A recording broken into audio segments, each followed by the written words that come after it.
Kinwestiyon ngayon ng dating kadre ng CPP and PANDF na si Jeffrey K. Eric Celis ang peace talk na ginawa ng pamahalaan sa mga rebeldeng grupo dito sa bansa. Kasunod yan sa nangyaring pananambang ng mga armadong kalalakihan sa tropa ng militar sa Basilan. Si Almar Frusuelo sa report.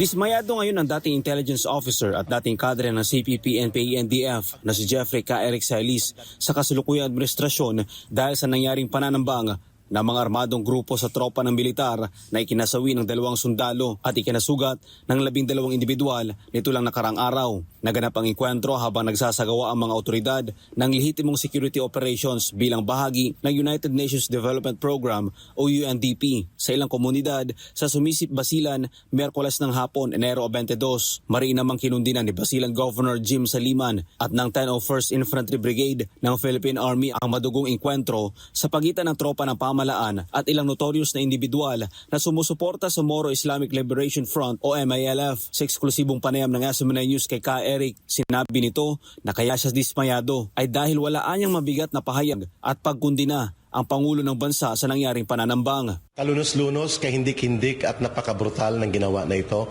This is what defines terrorism.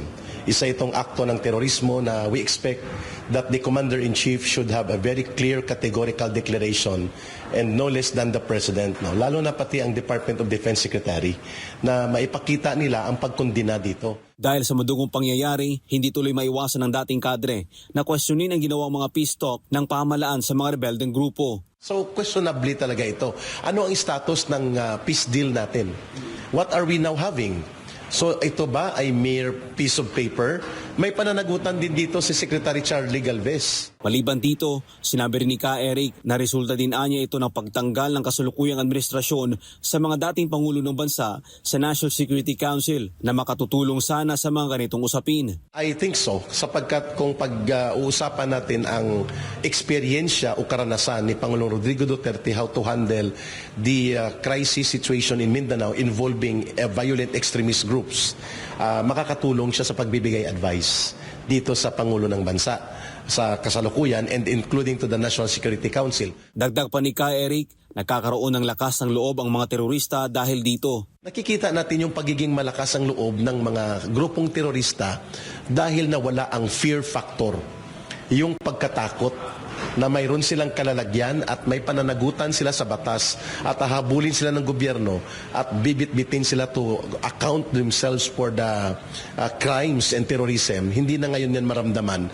kaya lumakas ang loob nila. Colonel, magandang hapon. Samantala, sa panayam ng DZAR, SMNI Radio kay Colonel Louis Di Maala sa programang Makialam, sinabi ng tagapagsalita ng Philippine Army na ngayon lang umano ito nangyari ang ganitong pananambang matapos na ideklarang insurgency-free ang probinsya ng Basilan. Itong insidente na ito ay ngayon lang itong nangyari dahil mula nung isang taon na nakalipas actually, nag-declare na tayo ng insurgency-free, Abu Sayyaf-free itong Basilan at nagkaroon din ng ceasefire dito sa between the MILF and the Armed Forces of the Philippines. Kaya hindi natin inaasahan itong pangyayari na ito.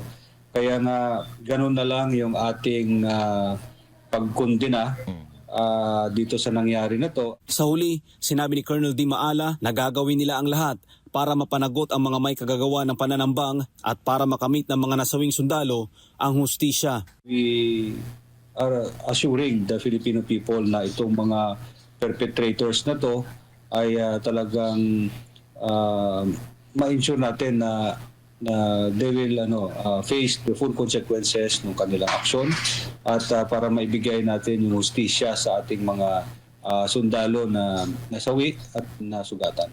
Para sa Diyos sa Pilipinas kung mahal, Almar Frusuelo, SMNI News.